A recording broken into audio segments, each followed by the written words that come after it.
Olá, boa noite. Obrigada a todos e a todos por estarem aqui presentes. Esta é a segunda M-Talk desta nona edição do Festival Mental. Esta noite vamos falar de guerra e conflito.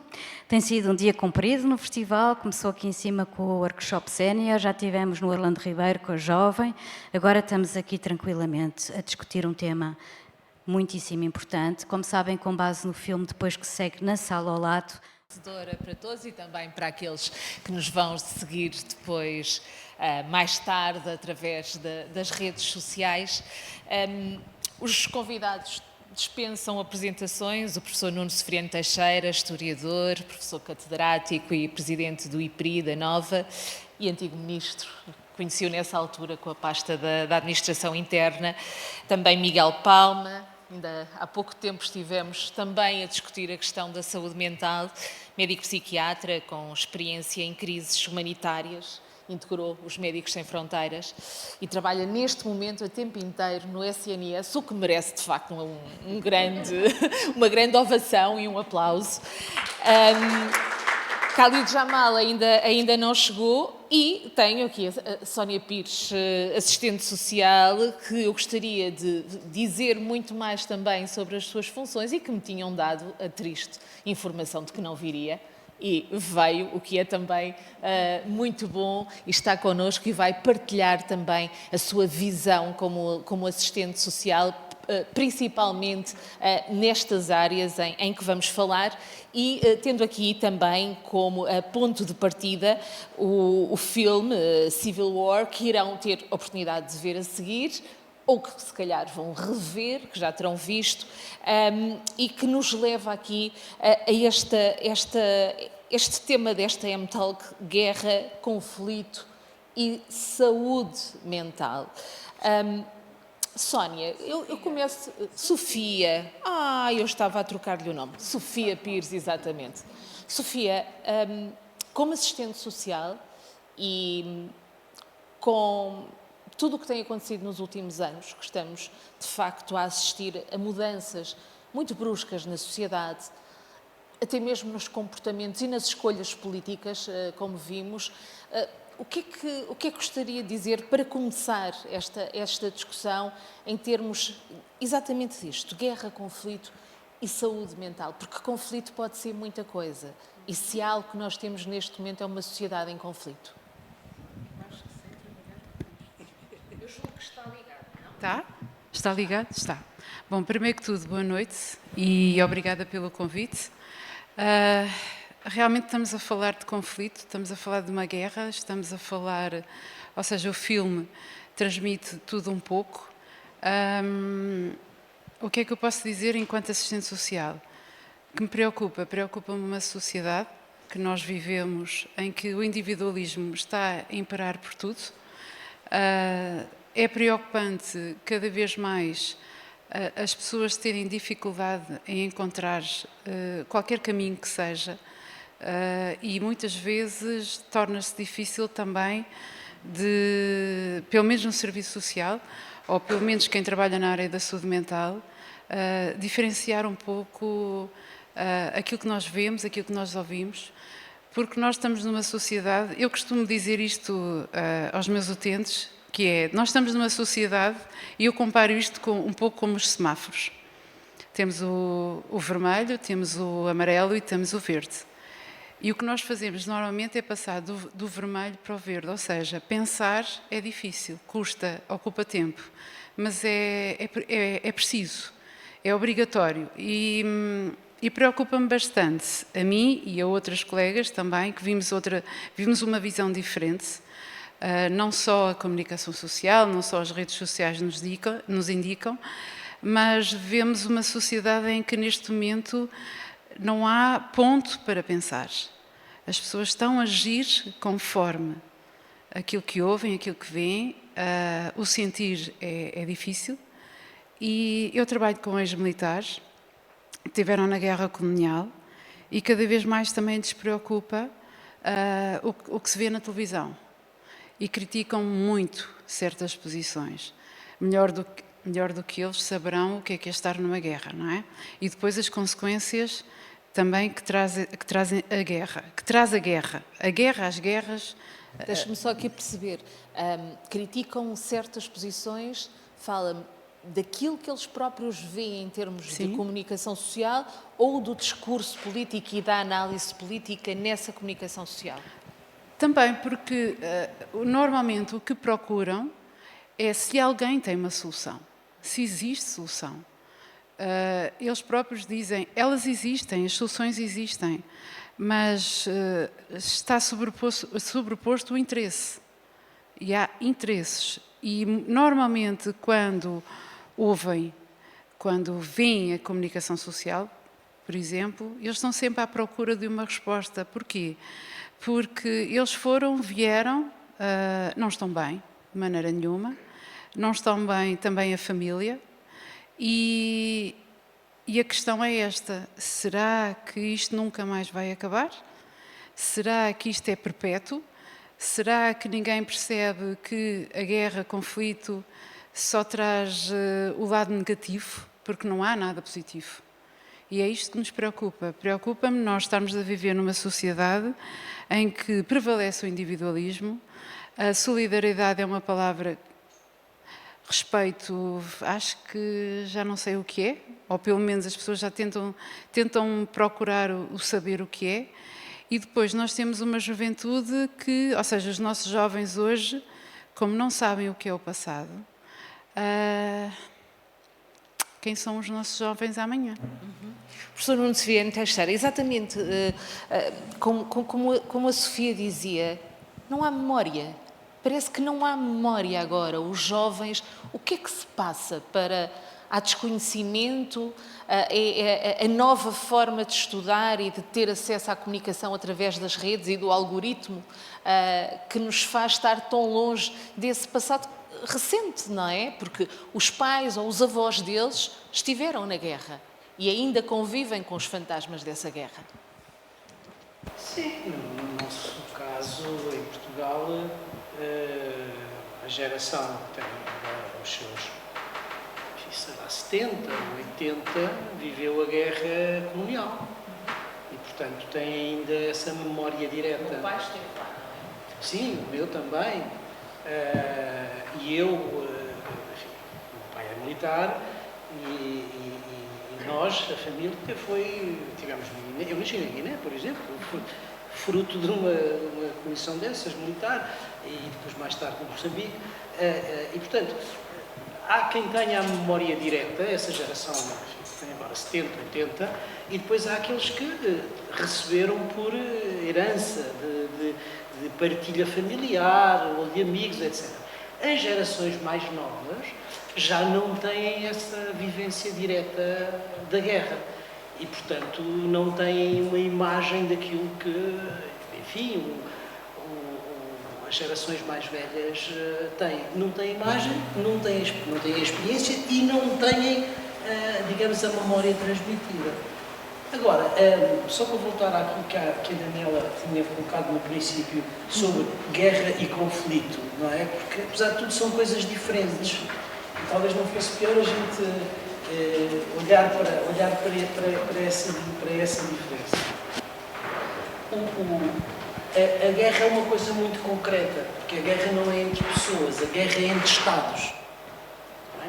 Num teatro particular, utilizando um determinado tipo de armamento. E, portanto, talvez a guerra seja uma coisa mais restrita do ponto de vista... Na Ucrânia e no Médio Oriente temos guerra? Na Ucrânia temos guerra, no sentido mais clássico, não é? Exato. No Médio Oriente já temos uma coisa híbrida, porque já é um Estado e é uma organização que não é estatal. Não é? Embora o teatro seja parecido com o teatro de uma guerra, não é? Mas é uma coisa muito assimétrica. Não é? Exato. Uma organização... Não há ali as mesmas regras e a mesma força. Não há as mesmas regras porque os Estados estão sujeitos ou devem estar sujeitos a um conjunto de regras internacionais, Exato. Mesmo para fazer a guerra. Aliás, o que estamos a assistir ali, e aqui eu digo não como jornalista, mas como cidadã, é um genocídio vergonhoso em que todos nós deveríamos ser condenados pelo nosso silêncio e os Estados que estão a permiti-lo também, mas deixo aqui esta à parte. Não, estou inteiramente de acordo consigo. Quer dizer, é claro que no início o ato de terrorismo do Hamas ao assassinar milhares de pessoas é uma coisa horrorosa e que deve ser punido, digamos assim. Isso é uma coisa. Outra coisa completamente diferente é punir coletivamente um povo com civis inocentes que não têm nada com isso. Mas o que agora me custa ver, e eu acho que isso também deve vir aqui à conversa, e estendo a todos, e cumprimento o Khalid Jamal que se juntou neste momento aqui ao painel, é a indiferença com que nós já assistimos a isso. Alguns, não é? Mas a maior parte, o excepcional, tornou-se banal. Antigamente, eu lembro-me na comunicação social chamarmos a atenção para imagens mais sensíveis que vinham a seguir, ainda se faz, mas já com menos. É curioso, quando fiz a tese de mestrado sobre Entre os Rios, eu escrevia que já na altura parece que a pessoa continua a cortar o bife e a comer a batata frita enquanto está a ver o telejornal com aquelas imagens. Já não para, já não deixa de olhar. Porque a violência E é cada vez de pior. certa maneira se normalizou. E o filme que Sim, o dá Civil War. isto, que é um filme horrível, não aconselho a ninguém.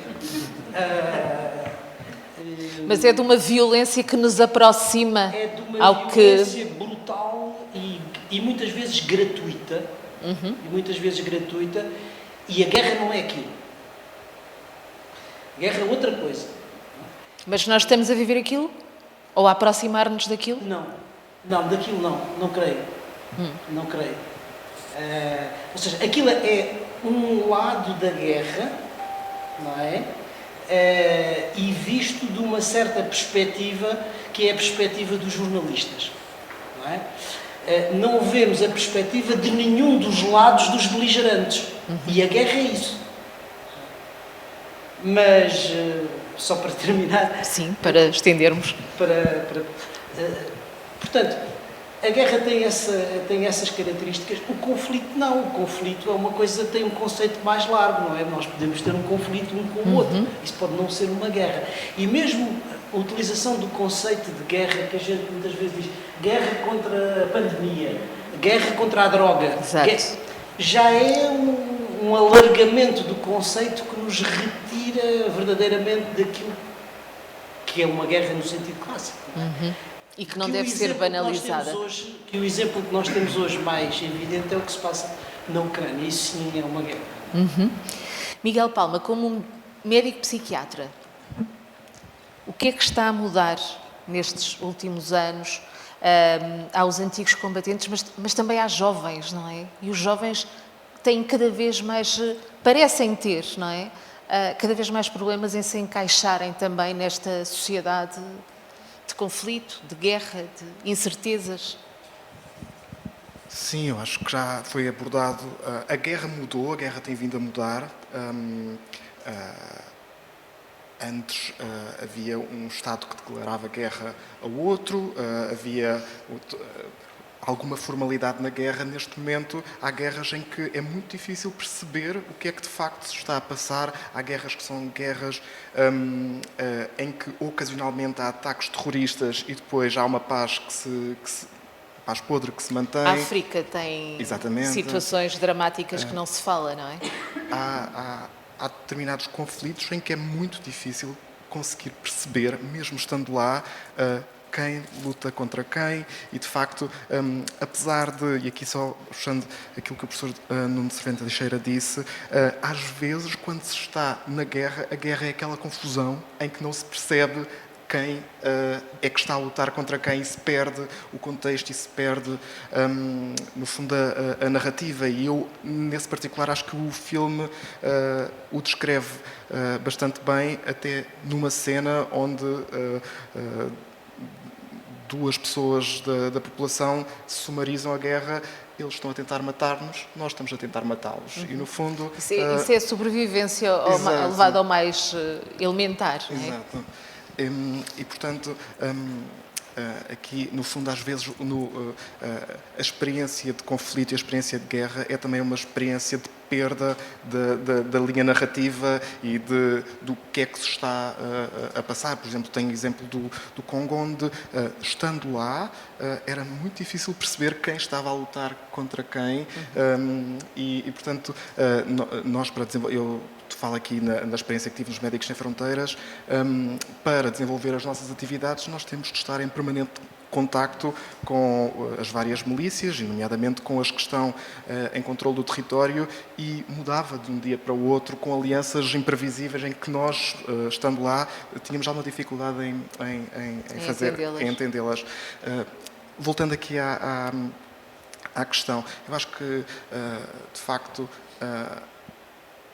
há neste momento, eu acho que as redes sociais têm de facto um forte impacto na forma como a população mais jovem entende o mundo, e entende a violência, e portanto há uma carência de mediação. Eu acho que isso é um dos grandes problemas da atualidade, o acesso à violência não contextualizada, e a perda de referências que pode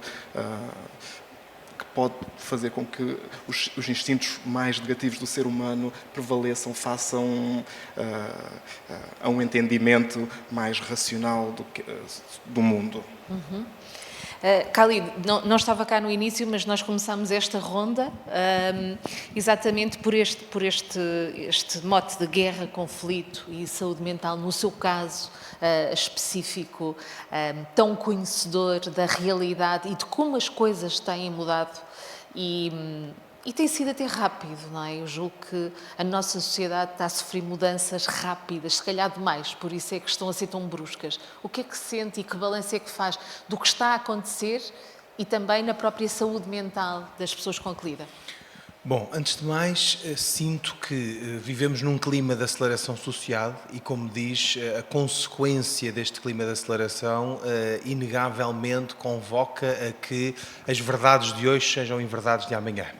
E, portanto, não há verdades absolutas. Isso, por um lado, é bom porque nos faz refletir e pensar, ou poderia ser bom, contudo, a percepção que eu tenho é que as discussões são feitas cada vez mais sobre qualquer tema, e o tema das guerras e de uma invasão militar deveria ser, a princípio, um tema bastante ponderado. O que eu assisto no seio da sociedade civil, seja a vários níveis, ou chamado nível mais alto nível, independentemente do que isso puder dizer, não é? No fundo, daqueles que legitimamente nos representam por meio daquilo que nós chamamos o sistema de democracia representativa, seja no café, a discussão que temos cada vez mais é uma discussão num nível de superficialidade que acaba por fazer com que as decisões e muitas vezes as convicções sejam muito pouco fundamentadas, e isso é naturalmente um problema. Em relação à questão da Palestina em concreto, para já, eu sou suspeito naturalmente para falar e, portanto, sempre entendi que estávamos na presença de um genocídio e que, independentemente das motivações que fizeram com que Israel, talvez no início até com um fundamento legítimo para ripostar ou retaliar, cedo me apercebi que havia ali, por um lado, uma desproporcionalidade que esvaziava o argumento da legítima defesa. E, portanto, nós hoje, quando temos e assistimos, por exemplo, a números bárbaros, como o número de 14 mil crianças assassinadas, realmente chegamos à conclusão que não há outra forma e nem sequer há argumentos e conversa para justificar ou para dar cabimento a este genocídio em massa que se está a fazer. Para mim, o que me incomoda mais neste conflito são duas noções. Por um lado, a noção de que eu tive a oportunidade de estar com muitos palestinianos no meu âmbito ou na experiência das Nações Unidas com líderes de organizações de ambos os lados, vamos dizer assim, e o que eu acho muito interessante nisto e que, por outro lado, me faz refletir é o facto de, se falarmos com cada uma destas pessoas, parece que elas esqueceram o que é que estão a disputar verdadeiramente. Ou seja, nós estamos a falar um povo, em dois povos, digamos assim, independentemente da sua depois nacionalidade, raça, nós temos palestinianos ou árabes a viver do lado de Israel, nós temos judeus que vivem na Palestina, quer dizer, nós estamos a falar sobretudo de seres humanos, de pessoas que já estão extremadas há tanto tempo e há tantas décadas que aquilo acaba por ser, desculpem a expressão, simplesmente uma teimosia de parte a parte. Se perguntarmos verdadeiramente porque é que aquelas pessoas estão a disputar, muitos deles nem sabem. Simplesmente foram educados pelas gerações anteriores que tinham de odiar, neste caso, os palestinianos, os israelitas e o contrário. E isso é um sinal da falência da sociedade ou de nós enquanto seres humanos. Ou de líderes políticos que conseguiram Alimentar esse ódio, e alimentar-se no poder e se calhar continua Netanyahu a alimentar-se e a poder estar no poder exatamente enquanto o conflito durar. Sem dúvida. E depois líderes, quer dizer que de uma forma autocrática, com uma narrativa, não nos podemos esquecer que hoje as guerras não são só bélicas, também são guerras de percepções. Será que nós podemos acreditar verdadeiramente no que ouvimos de parte a parte? Será que aquilo que o Hamas, muitos dizem o Hamas é uma milícia armada, um grupo terrorista considerado pela esmagadora maioria do mundo. Não podemos acreditar. Mas Israel, por ser um Estado considerado democrático, talvez dos poucos naquela zona, oferece mais conforto à sua narrativa? A mim não me oferece. Enquanto português professa a religião islâmica. E se calhar eu sou dos poucos que consegue ver a outra realidade, ou que viu-na mais cedo do que a Europa está a abrir os olhos, simplesmente porque as pessoas que lá morrem são meus irmãos de fé. E, portanto, isso faz-me, transporta-me para a ideia de que a sociedade hoje tem uma certa cegueira em relação a determinados problemas e fenómenos que nós vivemos. O segundo aspecto que eu acho importante é, para além da questão da guerra das percepções, e que mais me magoa, se quiser, enquanto muçulmano, é a questão da criação de uma narrativa quase inexistente. Nós hoje ouvimos os mais jovens, aqueles que se calhar nunca olharam para a história, não sabem o que é uma declaração de Balfour. Eu, quando alguém se propõe a discutir este conflito comigo, eu peço só para fazerem duas coisas. Para lerem Balfour e Sykes-Picot e, sobretudo, para observarem a importância, neste caso com o Reino Unido, não é? Mas, enfim, que as potências colonizadoras tiveram na determinação ou ao esvaziamento da autodeterminação daqueles povos. E, portanto, para mim não deixa de ser surpreendente como é que nós, enquanto sociedade, temos dois pesos e duas medidas. Quer dizer, por exemplo, em relação à Ucrânia, que foi invadida militarmente pela Rússia, somos extremamente solidários. Porque a Ucrânia era um Estado independente, soberano, e parece-nos uma enorme injustiça a invasão de que foi alvo. Mas, por exemplo, em relação aos palestinianos, desculpe a expressão, que são uns desgraçados, que se calhar, do ponto de vista exterior, já são considerados pessoas refugiadas há muito tempo, que são pessoas que visualmente, se calhar, nos parecem mais vulneráveis, não merecem a nossa empatia e a nossa proteção. E, portanto, com isso nós estamos a criar dois pesos e duas medidas e a construção de uma narrativa que reforça a criação de um Estado israelita e de uma autoridade palestiniana. Porquê que a Palestina é uma autoridade e Israel é um Estado? Quer dizer, nós, enquanto sociedade, ainda não fomos capazes de olhar para a história, seja da Primeira e Segunda Grande Guerras, em palco europeu, e atenção que voltamos a ter uma nova guerra ativa em espaço europeu. Será que nós, europeus em particular, mas nós enquanto sociedade, não somos capazes de observar a história? A minha mãe é historiadora e diz-me uma frase, há muitos anos, é uma lição, aliás, que eu conservo bem, ela sempre disse o seguinte: em história nada se perde, tudo se recicla e renova. E na realidade nós não estamos a ser capazes, enquanto sociedade, independentemente da nossa função, de olharmos para a história e repensarmos, ou se quiser, extrairmos conclusões da história, não tão longínqua, recente, para projetar o futuro. Vou pegar nessa deixa, professor Nuno Severiano Teixeira, o que é que tem a dizer em relação a esta análise? Numa altura, eu recordo, não é? A Ucrânia viveu a grande fome, e agora estamos a ver um povo a ser morto à fome, não é? Já estamos em pleno século XXI. Há de facto falta de memória, há falta de interesse político, não há força política. Temos uma Europa, a velha senhora está mesmo a cair de velha e sem possibilidade de responder ao novo cenário político internacional que agora vem lá da América? Eu partilho da análise relativa à responsabilidade histórica das potências europeias em relação ao Médio Oriente. E quando digo essa responsabilidade histórica das potências europeias, não me estou a referir a todas, estou a referir ao Reino Unido e à França. São estas duas potências que têm a responsabilidade histórica naquilo que ainda hoje se passa. Porque quando se desagrega o Império Otomano, a seguir à Primeira Guerra Mundial... Vou-lhe pedir para aproximar só um bocadinho o microfone. A seguir à Primeira Guerra Mundial, são elas que, primeiro, já tinham antes, o Acordo de Sykes-Picot, feito aquela divisão, mas depois recebem da Sociedade das Nações os mandatos para administrar aquelas zonas. E dividem-nas e administram-nas como se fossem, digamos, zonas de influência sua. E isso levou-os primeiro durante a guerra e a seguir, depois da guerra, prometerem a judeus e a palestinianos a mesma terra. E este é o problema fundamental. Porque não pode acontecer. Depois, esta é a responsabilidade histórica das potências europeias, particularmente do Reino Unido e da França. Prometerem a mesma terra a dois povos diferentes que, naturalmente, têm uma nação e querem um Estado. Depois, há aqui um segundo problema que já não tem a ver, na minha maneira de olhar para as coisas, com a responsabilidade das potências europeias. Tem a ver com os próprios palestinianos e os próprios judeus, porque aquela terra é a terra prometida. E isso tem, digamos, um enraizamento de natureza religioso, identitário, que lhe dá uma força extraordinária. E, portanto, estas duas dinâmicas acabam por se traduzir, digamos, na dificuldade de resolução daquele problema. Ponto. Em relação à questão neste caso, da faixa de Gaza e do que se passa em Gaza, que é uma tragédia terrível, voltando ao princípio, eu também estou de acordo com o que disse, no seguinte sentido. Tendo sido atacado, Israel tem direito à legítima defesa. Isso é normal. E, aliás, faz parte do direito internacional.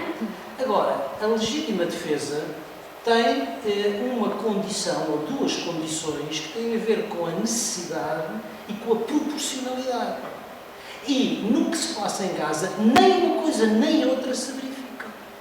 E, portanto, a pretexto da erradicação militar de uma organização terrorista, acaba por se punir coletivamente um povo. E é isso que é inadmissível. Sim, já terminou, mas vamos mudar agora e deixar Gaza e virar-nos para os conflitos que nós vemos agora nas nossas ruas. Sempre houve o medo do diferente, o medo de que algo nos possa ocupar a nossa vida, os nossos lugares. É curioso porque há uns anos estava como correspondente em Espanha e escrevi um livro que se chama A Tempestade Perfeita, o regresso da extrema-direita à Península Ibérica, onde eu, olhando para o que estava a acontecer em Espanha com o Vox, escrevi exatamente que queria acontecer o que aconteceu este domingo, há 4 anos. Os políticos sabiam a receita, sabiam como é que se levavam ao colo, tal como os jornalistas. Mas tudo isto ainda aumentou mais e alimentou um discurso de ódio e de colocar portugueses contra estrangeiros e até portugueses também que são. Como é que vê o que está a acontecer no nosso país? Isto parece um filme, não é? O que está a acontecer agora parece um filme de terror. Mas o certo é que antes das eleições... A eleição foi democrática. Sem dúvida, sem dúvida. O Chega vai ser o segundo partido, de certo, agora que faltam os votos da Europa, não é? Mas nas últimas conseguiram 2 deputados, portanto, se conseguirem 2, irão ficar, e provavelmente até podem ganhar mais, dos 4 ficarem provavelmente com 2 ou 3, portanto, serão o partido líder da oposição. O que nós temos agora é que olhar para um Portugal que tem essa realidade no Parlamento, escolhida pelos portugueses. Mas sabe, quando alguém sabe falar e sabe comunicar muito bem, não vamos esquecer da Dita Cruz, que apareceu, não vamos esquecer de uns certos atores, vamos falar assim, e não podemos esquecer em que contexto é que aconteceu. Surpreende-me Por exemplo, uma pessoa sair do hospital com as ligaduras todas e casaco às costas, e eu ouço isto, coitado, pobre homem, nem teve hipótese de vestir como deve ser. Mas, ó Sofia, o português é tolo? Não, é tradicional. É tradicional. Ou seja, sempre que aparece alguém com alguma dificuldade, eu vou tentar ajudar. Mas isso, Ou já então, o Trump também ia ficando sem orelha e o Bolsonaro sim, com a facada, não é? sim. Mas isso é tudo uma encenação, não é? O que é fantástico é o que se vê na televisão. Ou seja, aquilo que eu posso dizer é o seguinte: realmente estamos a viver um filme que eu não gostaria de viver, sem dúvida alguma, estou cá. Mas talvez pessoas antigas... Eu há pouco tempo vi uma entrevista de um senhor chamado, que eu tenho muito respeito, chamado Ramalhianes, em que ele dizia que vamos ter cuidado com as nossas escolhas. Nós temos as nossas escolhas. Temos que ter cuidado com aquilo que foi feito para o 25 de Abril acontecer. Não vamos falar do 25 de Abril, que não é isso que está em causa. Mas vamos ter que ter cuidado. Porquê? Porque as mudanças podem ser positivas, mas podem ter o seu lado negativo, digamos assim. Fala-se já numa revisão constitucional. Exatamente. Em que alguns pontos podem mesmo passar à direita, não é? Exato. E o que é que acontece? Acontece que as pessoas, é como eu digo, as pessoas não têm uma consulta. O Serviço Nacional de Saúde não consegue dar resposta. Eu vou ao médico ou vou a um hospital, provavelmente a urgência está fechada, mas para os outros está. E depois, tudo o que é dito, e não podemos esquecer que há uma coisa chamada TikTok, há uma coisa chamada Facebook e por aí afora. Há uma nova forma de fazer política. Exatamente, e a comunicação é forte e é bem feita. E chega à população que é necessário chegar. Porque se nós formos ver o nosso português do interior, não tem as mesmas respostas que o nosso português que está no litoral, ou no norte, ou no sul. E tudo isto, ao conversar com as pessoas e perceber perfeitamente o como nós chegamos, ou alguém consegue chegar da melhor maneira, eu peço imensa desculpa, mas eu cheguei a um ponto em que eu já não sei se isto era realidade ou se era um circo. Pronto. O certo é que as pessoas começaram a comunicar que realmente já estavam fartas do sistema que existia e que havia necessidade dessa mudança. E essa mudança, hoje, começam a perceber que afinal não era agora. Não deveria ser assim. Mas que em termos de arrependimento? Talvez. Pois mas isso teremos de ver, é não é? outra Não história, sei se... é outro capítulo, digamos mas assim. Haverá aqui de certo de mérito por parte dos partidos da governação, digo eu, os descontentes do sistema, já em Espanha era o que acontecia, que tanto votaram extrema-esquerda como agora estão a votar extrema-direita, não é? O que é que isto também significa nos jovens? Porque muitos jovens votaram o Chega, não é?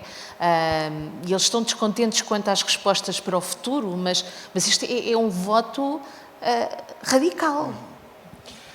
Bom, ainda estou a processar tudo o que se passou no domingo passado e não tenho respostas. A verdade é que isto é um fenómeno que já se observava em outros países, nomeadamente da Europa, que naturalmente acabou por chegar a Portugal.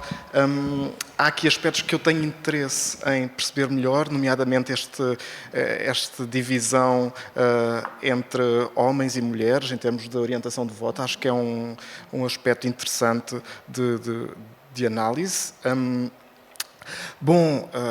bocadinho como a Sofia tinha dito, eu acho que há uma série de insatisfações do cotidiano que os jovens, mas não só os jovens, mas também os jovens vão sentindo, e há uma explicação artificial, mas simples, que acaba por fazer sentido a alguma dessas pessoas e, no fundo, isto muitas vezes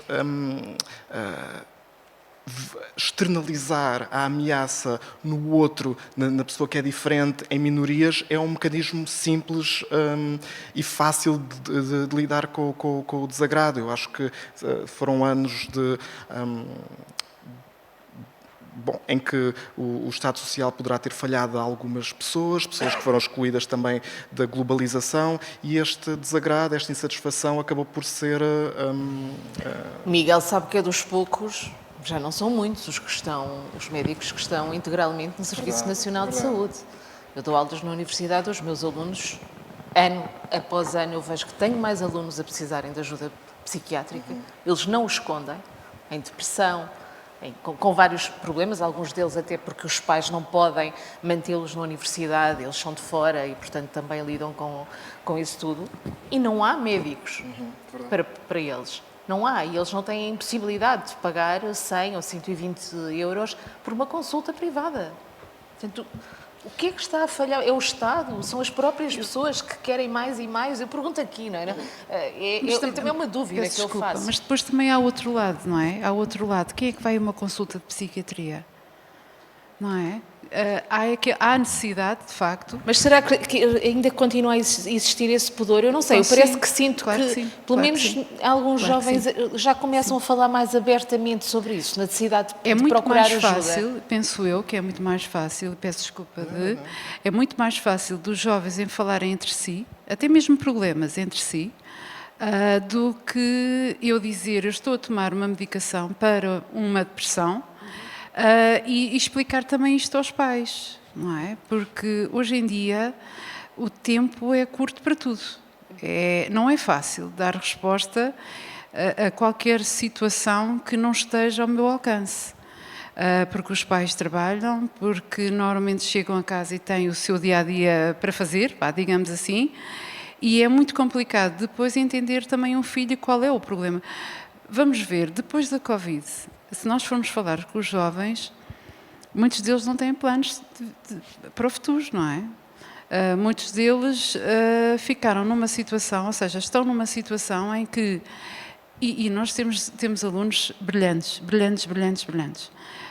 Eu sei, conheço e convivo e fico muito contente do esforço, mas aquele aluno, para atingir aquele objetivo, aquela meta, não é? Passou um mau bocado. E não é fácil para esse jovem procurar ajuda. Não é fácil mostrar o ponto fraco, digamos assim. Eu atingi um objetivo, estou aqui no patamar mais alto e agora não é fácil de procurar. Não é fácil de falar sobre assuntos tão delicados. Por isso eu acredito que, mesmo que o Serviço Nacional de Saúde tivesse resposta, é esse o problema que também tem que ser resolvido em casa. É preciso falar. Bom, eu acho aqui duas questões. A saúde mental, em um conceito amplo, tem de estar integrada em todos os setores da sociedade e, portanto, é um trabalho que tem de ser feito para além das estruturas de saúde. Acho que há um trabalho em termos de literacia emocional que é importante ser feito, há um trabalho de campanhas anti-bullying que também tem de ser feita. É preciso humanizar os serviços, a escola e, portanto, há todo este trabalho a fazer no sentido de promover o bem-estar, proteger a saúde mental das populações e, de facto, nos adolescentes é uma população muito especial. Não faz sentido que as intervenções de saúde mental para os adolescentes sejam feitas num hospital. Há especificidades, como foram ditas, nomeadamente o facto de, para os adolescentes, um adulto falar com eles não tem tanto valor do que um par. Portanto, isso também há as terapias de grupo, não é? Sim, exato. E tem de... há sítios chamados, utilizando o inglês youth-friendly, onde o jovem pode ir tratar da carta de condução e também falar com o psicólogo. Tem de ser ambientes desestigmatizantes e, portanto, que não sejam associados a doença mental grave. Agora, a outra questão relativamente ao SNS. Porque é difícil trabalhar no SNS neste momento. Acho que há um lado... muito cativante trabalhar no SNS, mas sai também do pelo dos profissionais. E depois é verdade que nos espaços vazios que o SNS foi deixando, foram crescendo os privados que neste momento, em algumas áreas, conseguem ter um grau de diferenciação e de recursos que quase comparável ao SNS e que pode ser atrativo, não só a parte financeira, mas também o facto de, do ponto de vista de carreira, o privado poder ter um elemento, poder ser atrativo, aspecto que não era antes, agora passou a ser. Mas a verdade é que ainda há muitos, felizmente há muitos e bons profissionais no SNS. No SNS. Antes de ir ao Khalid, para não perder o raciocínio, há pouco queria intervir. Sim, era a propósito de outra coisa, mas já agora só uma observação sobre a questão do recurso que os jovens, sobretudo os jovens universitários, têm ao apoio psicológico. Dos casos que eu conheço das universidades de trabalho, Na Nova, há gabinetes de apoio psicológico. Agora, a frequência de recurso a esses gabinetes depois do Covid aumentou exponencialmente. muito. Pois. E sem vergonha, vamos dizer assim, as pessoas já não têm, os estudantes já não têm nenhuma dificuldade em dizer eu preciso dessa ajuda e vão. O problema é se as estruturas existentes nas universidades Estão conseguem dar preparadas ou não. resposta a tanta procura. Sim, eu tive alunos que chegaram a fazer, na minha cadeira, eles podem fazer uma reportagem, e chegaram a fazer uma reportagem sobre isso, em que alguns colegas deram os testemunhos, mesmo como pessoas que precisam e que recorrem. Eu julgo que em algumas, nestas faixas agora, 18, 19, 20 anos, eles já começam a assumir que é um problema como outro qualquer de saúde. Sim. Eu não sou técnico nessa Claro, matéria. também só falo pela minha experiência. Mas este problema existe nas universidades. Agora, a outra observação que queria fazer é relativamente àquilo que a Daniela há bocadinho levantou, que não tem diretamente a ver com a questão da violência, mas que indiretamente tem a ver, que é, digamos, o contexto social e político em que estamos a viver. Eu acho que há duas dinâmicas que acabam por se encontrar e que favorecem a situação em que nos encontramos, que descreveu em Espanha há 4 anos atrás e que nós estamos a viver agora. Eu acho que, em primeiro lugar, há uma dinâmica internacional que atravessa a Europa e atravessa o mundo inteiro de autocratização. Nós tivemos, durante os anos 70, 80, 90, digamos, uma vaga de democratização, quer dizer, era isso, e isto cria um contágio internacional. E nós, neste momento, estamos a viver uma vaga de contágio internacional de autocratização que se manifesta, no caso, pelo crescimento da extrema-direita e das direitas radicais. Essa é uma dinâmica internacional quer dizer, nós não estamos a fugir dela. Agora, há aqui uma outra dinâmica interna que eu acho que também conta. E a dinâmica interna que também conta tem a ver com a forma como os partidos políticos, vamos dizer, tradicionais do sistema, os partidos centrais, não é? Chamando-os bois pelos nomes, sobretudo o PS e o PSD, não conseguiram responder a um conjunto de preocupações e de necessidades que a população tem. Um deles, estamos aqui a falar do caso da saúde. Não é só o caso da saúde. A educação. É o caso da educação, é o caso da habitação, é o caso da imigração, é o caso da corrupção. A justiça. A justiça. E, portanto, quer dizer, os partidos que são partidos centrais, ou seja, os partidos que têm responsabilidades, tinham até agora responsabilidades de governo, não conseguiram responder a muitas dessas preocupações. E os partidos da direita, ou neste caso o partido da direita radical, no seu discurso, resolve isso de um dia para o outro. E, portanto, as pessoas dizem assim, os outros não me resolveram, este diz que vai resolver. E, portanto, isso cria aqui uma dinâmica de favorecimento. E depois há outra coisa, que é, não só não responderam a muitos dos problemas que existem, e que são problemas reais das pessoas, como nunca estabeleceram algum limite à guerrilha partidária entre eles. Ou seja, nós vimos esta última campanha eleitoral, não é? E, portanto, ao não estabelecerem nenhum limite de guerrilha partidária, portanto, denigrem a imagem do outro, atacam pessoalmente este e aquele, e vão descredibilizando as instituições e vão-se descredibilizando a si próprios.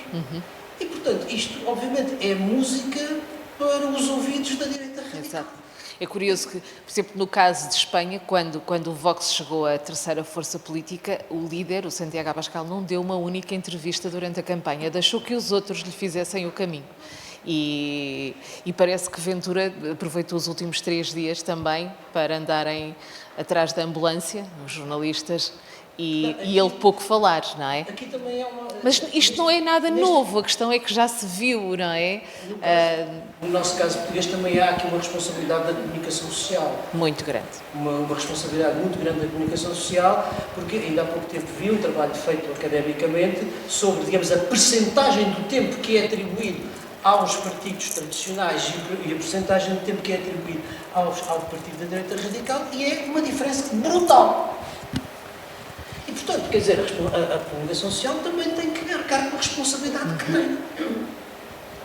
Exato. Falávamos há pouco desta mudança na sociedade, a questão dos jovens machistas que voltam. Lá vou falar outra vez de Espanha, mas onde começou e quem mais votou era exatamente contra a violência machista, que infelizmente há uma grande violência de género em Espanha, mas é marcadamente masculina e eles não têm pudor em chamar-lhe violência machista. E uma das primeiras propostas e promessas da extrema-direita, populista, radical, o que quiserem chamar-lhes, era torná-la violência familiar. E no Sul, onde havia mais casos de violência de género, foi onde eles mais ganharam, onde havia mais imigrantes, onde havia mais problemas com a saúde, com o trabalho, que diziam que eram os imigrantes que lhes roubavam esses lugares. Khalid, também sente isto no dia-a-dia, com as comunidades com que trabalha? Como é que se está a refletir esta inversão na sociedade com este apogeu, com este regresso do discurso populista? Bom, vamos lá ver. Em relação às comunidades migrantes, nós temos aqui a introdução de um conjunto de realidades e que são fenómenos que também têm depois uma consequência sociológica, societária, que até então, porventura, não teríamos, não é? E, portanto, quer queiramos, quer não, isso acaba por ter consequências nas narrativas que os líderes políticos constroem à volta daquilo que são os temas da sociedade. Eu queria voltar um pouco atrás para comentar aqui algumas coisas que foram ditas. Em primeiro lugar, em relação à responsabilidade da comunicação, só para que tenham a ideia, penso que foi 2022 o primeiro ano, foi certamente pós-pandemia o primeiro ano em que 66% das notícias lidas são fake news. Isto é muito importante porque, na realidade, hoje, instrumentos, não queria fazer publicidade, como o polígrafo, ou instrumentos para fazer os fact-checks, digamos assim, ou seja, para nos dar uma realidade real e não uma realidade distorcida, são muito importantes. Aquilo que eu dizia há pouco, não é? Cada vez mais. A guerra das percepções e as verdades de hoje que passam a ser inverdades de amanhã. E, portanto, para além da volatilidade e da visão com que nós olhamos para determinadas realidades, que nos permite extrair uma interpretação distante daquilo que são os factos, acho que a comunicação tem, de facto, um papel muito importante. Em segundo lugar, aqui o meu colega dizia uma coisa muito interessante, que é a questão de... Eu há uns tempos atrás falava sobre isso. Por exemplo, há muitas pessoas que dizem que, no caso dos Estados Unidos, em particular da cultura de Hollywood, o vilão é a personagem que é o herói da história. Mais amada. Portugal é um país, quer queiramos, quer não, e acho que também se vai assistir na eleição presidencial que se segue, depois das autárquicas, nós somos o país com uma tendência sebastianista. Nós gostamos, como em todos, enquanto sociedade, nós ambicionamos pelo Salvador da Pátria, que era o cognome, como sabem, de São Sebastião. E, portanto, nesse contexto, todo aquele que, de forma heroica, de forma muitas vezes irreal e fantasiosa, nos ofereça a promessa de uma solução extraordinária que resolve os problemas do país, em princípio, é merecedor da nossa confiança. Mesmo sem conhecermos uma única linha de pensamento. Naturalmente, até porque se olharmos para o programa, por exemplo, do Chega, nós olhamos para um conjunto de pessoas que estão na Assembleia da República hoje, que, portanto, são deputados e têm que ser respeitados no quadro democrático, que... se calhar tem uma aparência razoável, não é? Mas eu não estou aqui a discutir aparências, mas se nós olharmos para o programa do partido em questão e se olharmos para o conteúdo das afirmações daqueles senhoras e senhores deputados, não extraímos dali grande coisa, ou seja, não há um grande substrato. E, portanto, também estamos numa era em que a forma prevalece em relação à essência. Sim, e tivemos casos muito graves que se passaram com a bancada do Chega e não foi... Naturalmente, não foi o absolutamente- suficiente para mas que... isso talvez porque o Chega seja Ventura, a partir do momento em que Não, Ventura mas para além da história do One Man desaparecer- Show, Daniela, repare, há aqui uma coisa. A Daniela há pouco dizia assim, o voto radical. Será que as pessoas que votam nesse partido radical têm consciência que estão a votar radical? É que essa é que é a questão. Nós estamos a falar de um conjunto de pessoas que lá está, nós temos de respeitar, como eu disse, no quadro democrático, mas não nos deixa de chocar, nesta sociedade em que estamos, a percepção enviesada que estas pessoas têm, por isso é que votam em conformidade.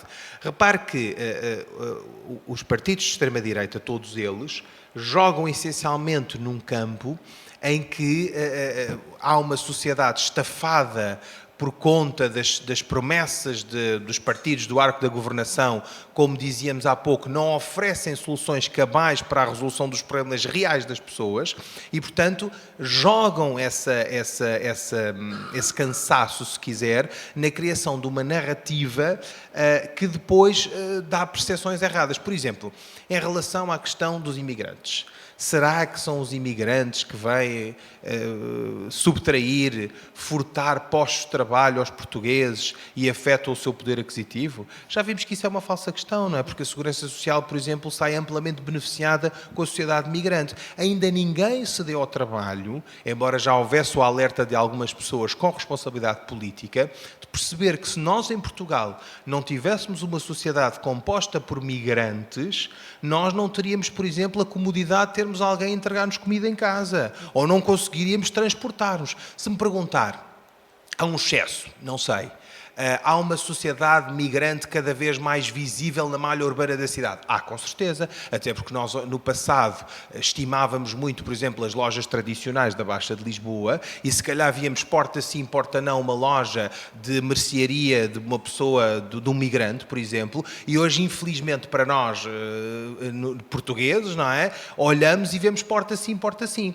Mas isso não é a responsabilidade só dos migrantes, também é a responsabilidade dos portugueses que se demitiram do papel de ocuparem a Baixa das cidades. Eu só queria chamar aqui a atenção a mais 2 ou 3 aspectos. Por um lado, aquilo que falávamos há pouco da questão do teatro político, não é? Exatamente porque temos uma sociedade superficial que dá mais importância à forma do que à essência. A estratégia de vitimização de um líder, como aconteceu com Trump, Bolsonaro e agora acontece com André Ventura, de facto, as pessoas revelam empatia por isso. Mas porquê? Porque aquilo acontece em direto. Porque não revelam a mesma empatia em relação aos palestinianos, por exemplo. Mas ver uma pessoa que nos parece civilizada, que nos parece que paga os seus impostos, que nos parece que está com uma camisa lavada, não é? Porque o dito cujo não estava com uma camisa rasgada, estava com um ar aparentemente limpo e decente, permitam-me o uso desta expressão. E, portanto, isso, parecendo que não, joga aqui um papel muito fundamental. O outro aspecto que eu queria chamar a atenção é, mais uma vez, a superficialidade das discussões. Como é que se consegue discutir política e os temas candentes que a política nos convoca em 156 caracteres que o Twitter nos permite discutir?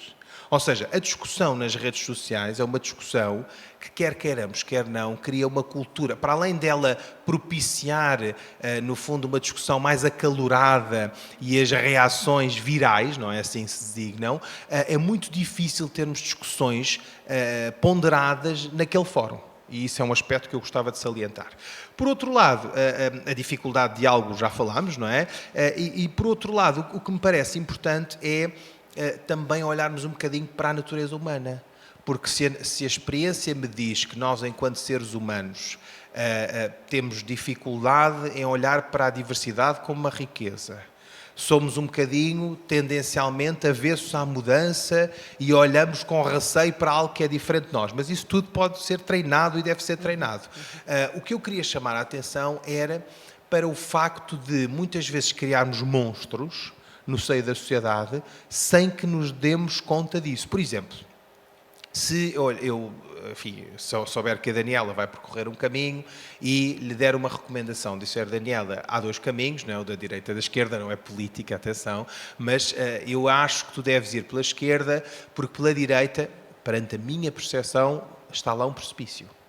Eu estou-lhe a dar um conselho e não estou a tomá-lo como uma verdade absoluta e, para além disso, estou a dar aqui laivos de humildade. Provavelmente a Daniela, como consequência deste meu conselho, dir-me-á: bom, o Jamal é um tipo simpático, foi agradável e sabe que mais, vou seguir o seu conselho. Se eu me virar para si e disser de forma um bocadinho abrupta: estás parva? Não percebes que à direita está um precipício? Tu tens de ir pela esquerda. Provavelmente por teimosia ou por despeito, a Daniela poderá dizer: mas quem é que este tipo pensa que é? Para me dar um conselho, para eu votar, para eu agir em conformidade com aquilo que é a sua percepção. E se calhar por teimosia vai querer ir para o caminho da direita que leva a um precipício e vai querer encontrar uma solução milagrosa como um paraquedas para se salvar desse precipício. E, portanto, isto transportando para o universo político, quanto mais nós alimentamos o monstro, quanto mais importância nós damos a este tipo de fenómenos e não o conseguimos debelar na raiz do problema, inevitavelmente nós estamos a criar, estamos a desproporcionar e a criar uma bola de neve que é cada vez mais difícil de lidar com ela. Estamos a alimentá-lo. Eu gostaria de aproveitar agora, porque as palavras e as conversas são como as cerejas, já são 10 da noite, temos aqui 15, 20 minutos.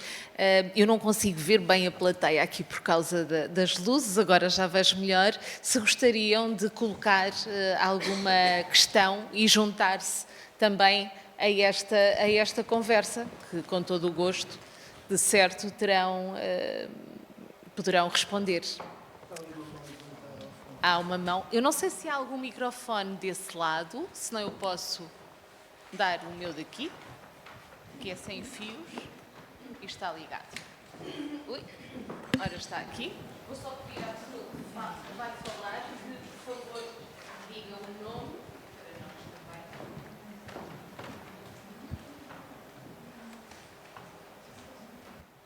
Obrigado. Olá, boa noite. O meu nome é Miguel. Eu queria perguntar até aqui, no sentido de aproximar-nos um bocado também do tema do filme, e a pergunta, se calhar, é um bocadinho mais dirigida para o Miguel, que era relativamente ao papel, digamos assim, da internet, das tecnologias de hoje em dia, na situação de guerra ou de conflito, em termos de quer os militares que nós estamos a ver hoje em dia no conflito com a Palestina, de publicarem aquilo que fazem no teatro militar, ou, por outro lado, também os vitimizados da guerra e também o acesso que eles também, mesmo assim, têm a tudo isto e deles próprios, digamos assim, participarem nesta discussão online com vídeos deles ou reportagens deles próprios. E se isto é uma coisa que é visível ou que era visível quando tu estavas no terreno e que falavas com estas pessoas? Porque eu acredito que haja lá um bocado disso e nós também, no resto do mundo, também temos um acesso à guerra que antes não existia e, portanto, também acho que é uma coisa que nós acompanhamos muito mais de perto, conseguimos ver muito mais de perto os dois lados e isto dá-nos uma percepção da guerra que antigamente era tudo pelo jornal 10 dias depois, pronto, era muito diferente e gostava que comentasses sobre isso.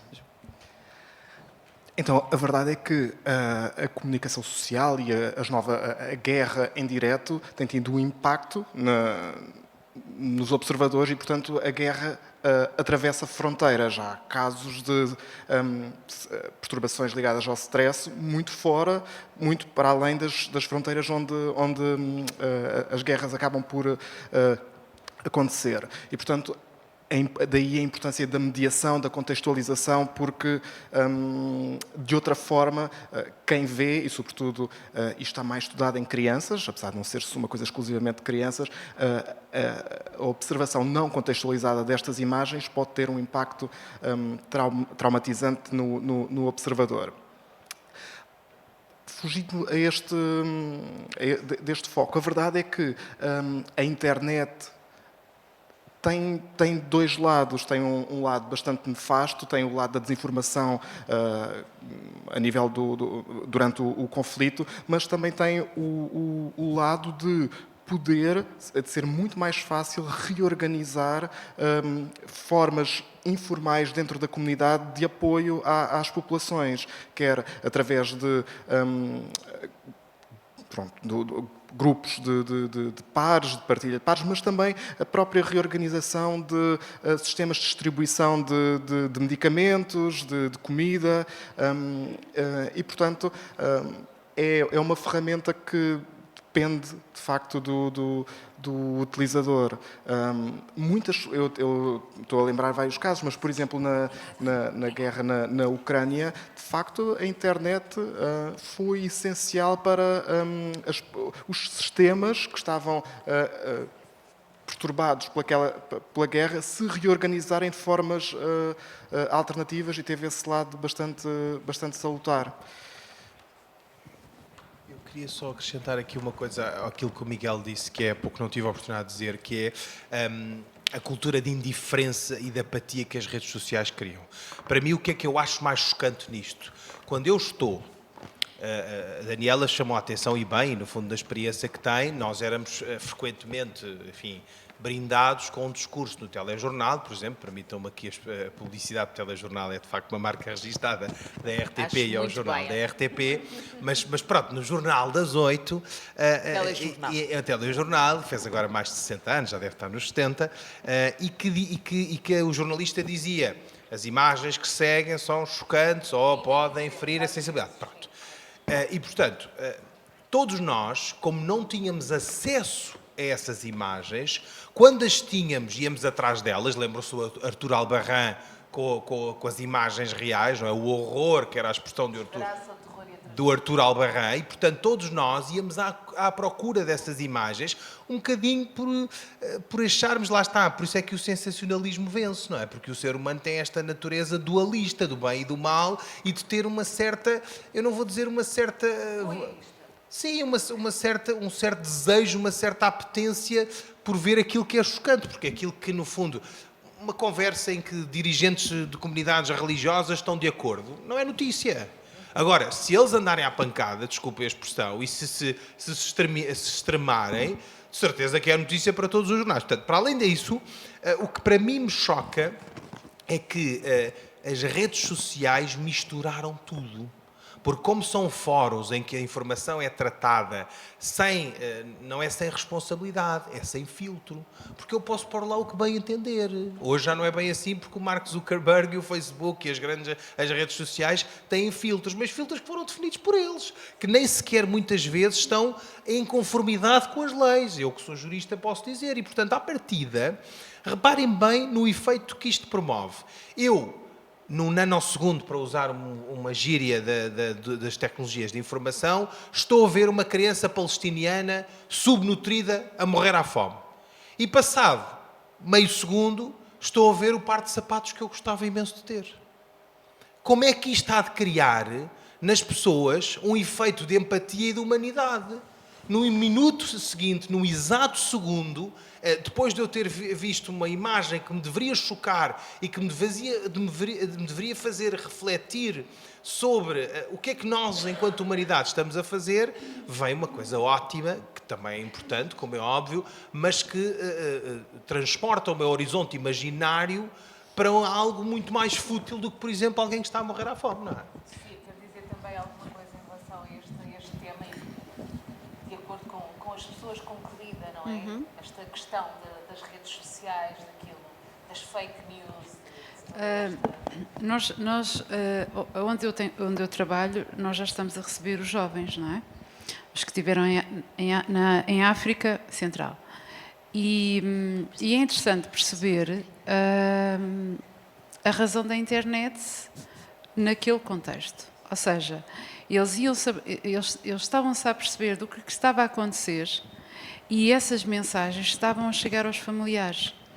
E é curioso que eu, há 2 semanas, ouço uma mãe a dizer: eu percebi aquilo que o meu filho passou lá porque via na internet certos filmes. Ou seja, há uma necessidade também dos próprios que lá estão, que essa mensagem, que essas imagens passem cá para fora. Há uma necessidade deles perceberem: ok, eu estou aqui, é um facto, mas amanhã eu não vou estar bem. Claro que não, porque a experiência não é positiva, em alguns casos. E temos jovens, eu digo jovens porque são jovens, que têm uma necessidade enorme de voltar. porque o sofrimento agora é grande, não é? Apesar da mensagem passar cá para fora, e passa, também a internet teve esse lado.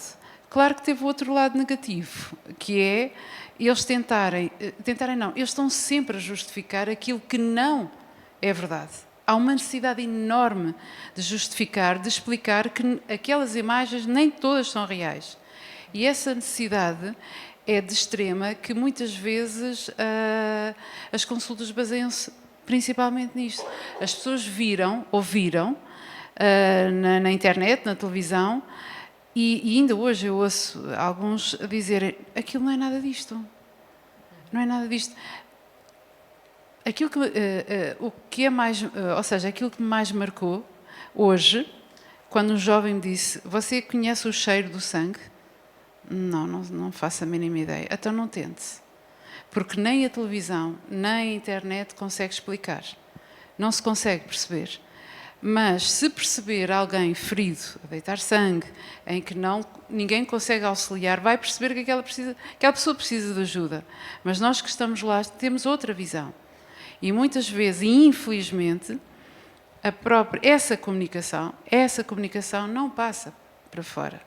E há sempre a necessidade de explicar, de justificar. E depois há sempre o receio. Amanhã eu vou ser pai e eu não vou deixar o meu filho ver aquilo, não é? Porque eu estive ali. E há sempre aquele problema do eu. Por isso, sim, a internet é boa, mas tem os seus limites também. Nuno, quer dizer alguma coisa? Para acrescentar? Olha, a internet e hoje em dia a inteligência artificial são como qualquer tecnologia, não é? Quer dizer, elas podem servir para o bem e podem servir para o mal. E, portanto, a questão central é não propriamente a tecnologia em si, mas a forma como nós a vamos usar. E se existe ética ou não na utilização dessa tecnologia. Os limites, é difícil conseguir estabelecer limites, não é? Definir barreiras. No fundo, é como qualquer outra coisa, precisa de algumas regras. A dificuldade é como é que nós estabelecemos estas regras numa área em que tradicionalmente não temos capacidade para isso. Exato. Mas já agora acrescentava só uma coisa que eu acho que tem a ver com isto que estava a dizer, e que é o seguinte: para voltarmos à questão da guerra. A guerra hoje é uma coisa muito diferente daquilo que nós classicamente achamos que é. Há várias razões, várias características para isso, mas uma delas tem a ver justamente com isto, que é a desumanização da guerra. A desumanização da guerra quer dizer que, enquanto nos primitivos havia uma luta corpo a corpo, enquanto quando a tecnologia vai avançando, apesar de tudo, a gente vê o tipo que está do outro lado a dar um tiro na pistola, aqui não se vê nada. E a relação que se tem com, digamos, a quem vamos infligir o sofrimento é igual a um jogo. É como se fosse um videojogo. Porque o videojogo é feito à imagem e semelhança de quando eu estou a lançar um míssil na mesma. Ou a disparar a partir de um caça. E, portanto, esta confusão entre aquilo que é a realidade e aquilo que é a representação digital da realidade contribui para a desumanização.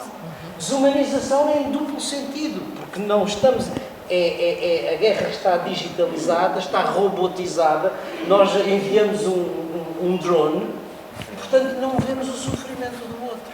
E, nesse sentido, também estamos a desumanizar. Não sabemos quem está a fazer isso sente, não é? Tivemos o caso do piloto do Enola Gay, não é? Há filmes que mostram quando estão para carregar, a verem as crianças lá à volta, não é? Quantas coisas há assim e, de facto, também há tanto para trás, não é? Agora, também concordo, em termos de comunicação social e daquilo que recebemos, Antes só recebíamos de um lado, agora... Só que o facto também de recebermos dos dois lados, ou 3 ou 4, às vezes também é complicado, porque não sabemos até que ponto é que a coisa é fabricada, que não é.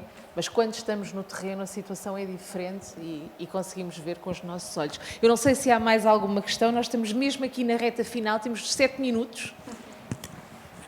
Não sei se há mais alguma questão que queiram colocar, mesmo que não esteja. Olá, boa noite. Eu queria só pôr aqui uma questão mais a focar na parte da saúde mental mesmo de todos nós e de como é que isto afeta, de facto, concretamente esta parte nossa, pronto. Não sei quem é que quer responder, mas perceber um bocadinho como é que na população geral isto poderá afetar a longo prazo a forma como nós conseguimos lidar com coisas até do cotidiano e como é que conseguimos ter a perseverança no meio disto, porque eu acho que o que acontece muitas vezes, como estão aí a falar, é uma dessensibilização, não é? Ou seja, se nós estamos constantemente a ser alimentados este tipo de imagens e de informação, nós não conseguimos, nem temos capacidade cognitiva, diria até, de lidar com isto, porque está separado de nós, mas ao mesmo tempo é violento, mas ao mesmo tempo não está lá, pronto. O que é que vocês diriam a nível prolongado isto de facto pode ter efeito nem pessoas que não estão nesse contexto direto? Obrigada. Peço desculpa se é por... Respostas curtas, por favor. Bom, não sei se vou responder. Eu acho que o filme até retrata bastante bem esse lado da fadiga do combate. Na personagem principal, a evolução da personagem ao longo do filme revela precisamente o que é esta sobrecarga de estímulos e como é que uma pessoa acaba por não conseguir gerir esses estímulos. Eu vou só também pegar nessa pergunta para ligar aqui com uma série de coisas que foram faladas.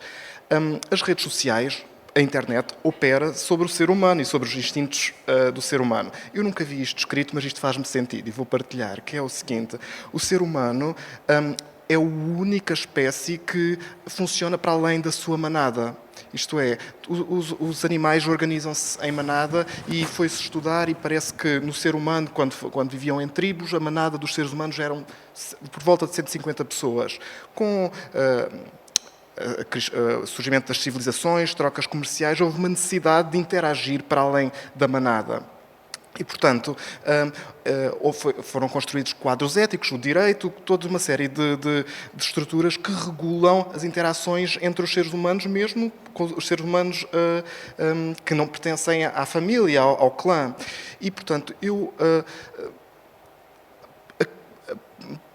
as coisas levam-me a crer que perante a adversidade, perante a frustração, perante o desagrado, o desamparo e a fadiga que se vai gerando na sociedade, muito por ação da internet, possa acontecer que nós voltemos aos instintos mais básicos, que é pensar na nossa manada, pensar naquilo que nos une ao clã, em oposição ao que é estranho. Foi assim uma coisa que eu fui pensando ao longo desta conversa e que agora decidi partilhar. Muito bem, em 5 linhas muito simples, não é? No fundo, o 5 tem esta coisa dos professores universitários de impactar a comunicação. Por um lado, a urgência da saúde mental no espaço público. Todos nós temos de saber criar uma consciência coletiva e termos coragem para falar de certos problemas, não é? E a saúde mental é necessariamente um deles. Em segundo lugar, o impacto que essas dinâmicas vão ter nos vários fóruns da sociedade. Na família, que é um espaço mais íntimo, no quadro dos meus amigos, na escola, em tudo aquilo que são as interações sociais. E é preciso muitas vezes quebrar o silêncio e deixarmos de ter ideias pré-concebidas, isto é, porque é que alguém que tem um problema mental, quando fala demasiado ou revela um comportamento considerado socialmente inadequado, deve ser julgado por isso. Ou seja, nós, enquanto sociedade, temos de evoluir e deixar de fazer estes julgamentos sumários em relação a estas questões. Por outro lado, aquilo que eu já dizia, não é? O quebrar de estigmas, sobretudo nas comunidades, em particular nas comunidades religiosas, não é? Se me permitem, quebrar estigmas de que isto é só uma fase e vai passar, aqueles mitos de que as doenças mentais são uma fraqueza e que não pode acontecer a qualquer um, como se muitas vezes as doenças mentais não fossem um reflexo de um desequilíbrio químico que nós não controlamos, não é? E aqueles silêncios que eu acho que são ensurdecedores, não é? A história do elefante na sala. Todos sabemos que aquela pessoa tem um problema e ninguém, por exemplo, no seio da família, tem a coragem de apontar e diagnosticar. E das pessoas que estão sãs, do ponto de vista mental, ninguém é 100% são do ponto de vista mental, atenção, não é? Mas aqueles que estão um bocadinho mais sãos, que sejam capazes de identificar o problema e de procurar e diagnosticar, e que é o primeiro passo para encontrar uma solução. Já agora um pequeno aspecto, o papel da fé é muito importante para mim nesse contexto. Ok, a pandemia revelou aqui muitos problemas, portanto, acho que é muito importante combater o isolamento, deixo essa nota, e sobretudo há vários caminhos para a cura coletiva, mas penso que o papel de cada um de nós é e deve ser na construção de uma cultura de cuidado e de escuta, em que a saúde mental é cada vez mais importante e que é uma responsabilidade de todos. E, portanto, nós devemos acolhê-la, não julgar e, se quiserem, numa solução no âmbito das redes sociais, todos nós devemos estimular um detox digital. E agora 1 minuto para notas finais. Eu não quero ser castradora, mas já mal roubou ali muito tempo. Só para dizer, obviamente é um problema central das nossas sociedades e precisa de 2 tipos de resposta. Um é um tipo de resposta técnica das políticas públicas, o Miguel sabe mais sobre estas matérias, eu não sei nada. Agora, sei que a sociedade precisa de olhar para a doença mental como olha para quem tem diabetes. É só isto. Sou eu. Está bem, pronto, obrigada. Já não é mau. Eu costumo dizer contra a exclusão e sempre a favor do acolhimento. A doença mental existe, não é um boneco, não é um monstro, ela existe, sim, e cabe a nós todos, enquanto seres humanos, qualquer coisa assim, poder abraçar quem precisa, ou poder dar a mão a quem precisa. Se as respostas não existem ou são poucas, nós todos podemos todos, e ninguém pode ficar de parte. E depois, é o seguinte, às vezes basta um olhar para perceber que a pessoa está-nos a chamar a atenção. Quando nós temos uma dor no corpo, quer dizer que o corpo está-nos a pedir ajuda. Um olhar, um sorriso, vale sempre a pena. E eu acho que esta questão da exclusão temos que arrumá-la numa gaveta, fechá-la a 7 chaves e atirá-la ao mar, porque nós somos todos seres humanos, não vivemos isolados, vivemos numa sociedade e a sociedade precisa de todos nós. É só isso. Pronto, e fica